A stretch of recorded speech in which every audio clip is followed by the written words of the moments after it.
Hello, here's 1-3 solving equations with a variable on both sides. So the goals of today are here.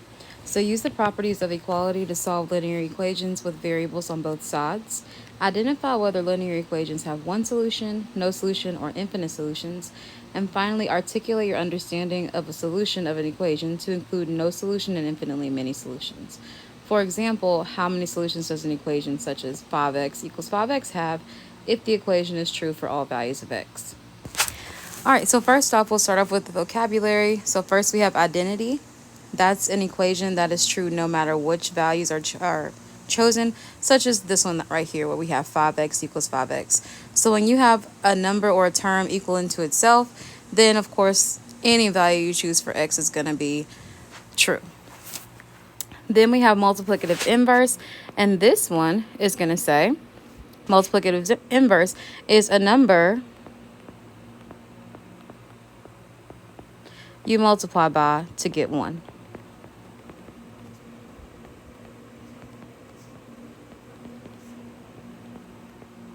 Okay, so that's going to be called the reciprocal. So for example, if I give you the number 1/7, then the reciprocal of that, or the multiplicative inverse, I'd multiply it by 7/1 to get 1. Okay, so that's when I just kind of flip it over. All right, so let's go ahead and move on. So continue to follow the same steps to solve equations that have variables on both sides. So you'll first simplify both sides. You'll do this by removing parentheses using the distributive property or division, then combine like terms on each side of the equation. Then you'll move variables and constants, so you'll use addition or subtraction to bring all variable terms to one side and constants to the other, maintaining balance.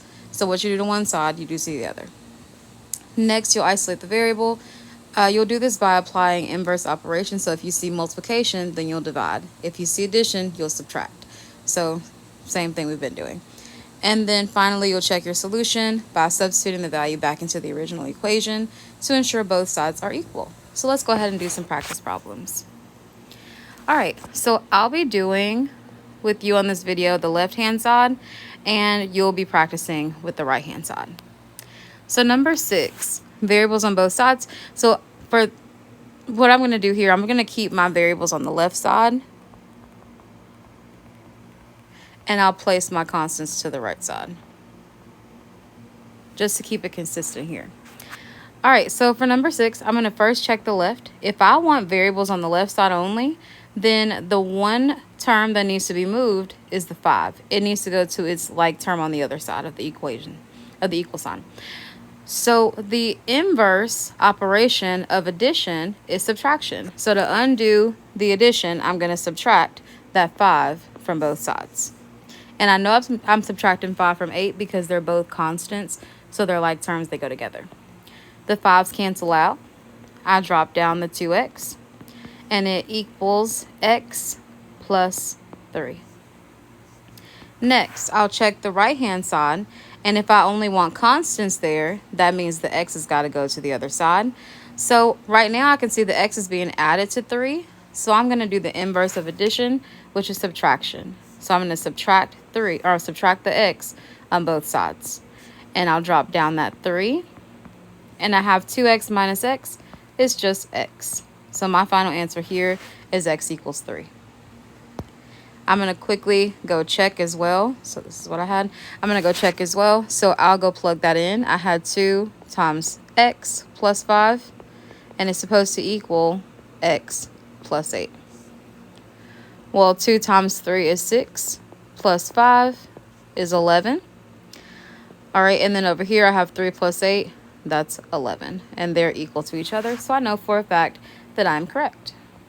So this is how we're checking over there. Just plugging it right back into the original equation. And we're good to go. Moving on to number 7. So again, I am going to stick with what I said, and I'm going to keep the variables to the left side and the constants to the right side.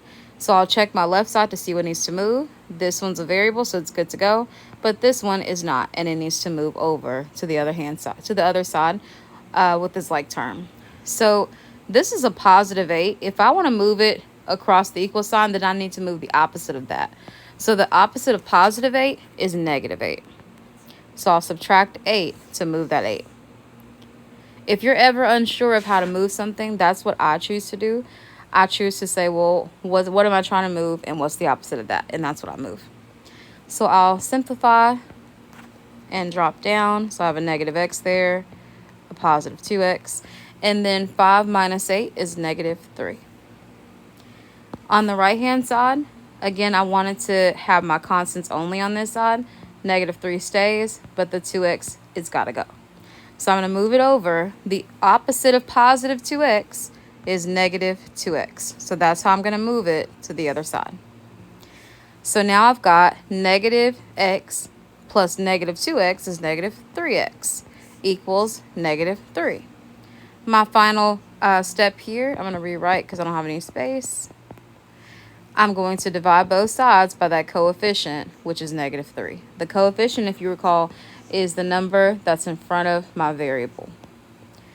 Okay, so x is going to equal positive 1. I'm going to check real quick to make sure I got it correct. It was 8 minus x equals 2 times x plus 5. So 8 minus 1 is 7. And on the other side, I've got 2 times 1 is 2 plus 5. That gives me 7. And we're good to go. All right, number 8. We have 4x plus 6 equals 2x plus 8. So I'm going to keep my variables to the left. So this one's where it's supposed to be, but this 6 needs to move over. The opposite of positive 6 is negative 6. So I am going to subtract. Subtract or add a negative 6 to both sides. It's the same thing. All right, so there's this. I'll drop these terms down. So 4x equals 2x and then plus 2. On the right-hand side, I've got my constant where it's supposed to be, but the 2x has got to go. The opposite of positive 2x is negative 2x. And I've got 2x equals 2.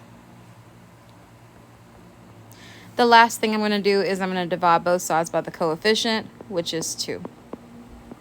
So x equals 1 again. I'll go and plug that in. So I have 4 times 1 plus 6 equals 2 times 1 plus 8. 4 times 1 is 4, plus 6 is 10. Over here I have 2 times 1 is 2, plus 8 is also 10. So we're good to go there. The last one in this section is number 9. So I'm going to check the left side. I'm going to look for variables. That's good. It stays.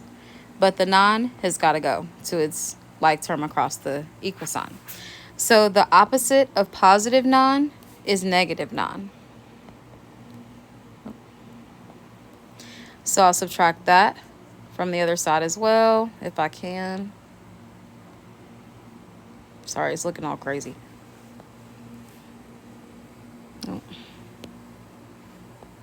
So it cancels out there, and I drop down a negative 2x. Okay. So I'm subtracting 9 from both sides, and I'm going to drop down what I got. So I've got negative 2x equals 5 minus 9, which is negative 4, and then I also have that negative 4x. I'll go to the right-hand side, and I see the negative 4 is on the right side, on the correct side, and negative 4x needs to move over to its like term with that variable term. So the opposite of negative 4x is positive 4x. So I'm going to add 4x to both sides. Sorry. Okay. So I've got negative 2x plus 4x is 2x. And then drop down the negative 4. The last step here is to divide by that coefficient, which is 2. And I get x equals negative 2. I'm going to check my work. So I'll go over, and that'll give me 9 minus 2 times x equals 5. 5 minus 4 times x. Okay, so 9, and then negative 2 times negative 2 is 4. No. Well, sorry. It's kind of being weird. All right, and then I have 5. And then -4 times -2 is 8. So plus 8 there. Simplifying them, I get 9 plus 4 is 13. And 5 plus 8 is also 13. So this one is absolutely correct. All right, there's that.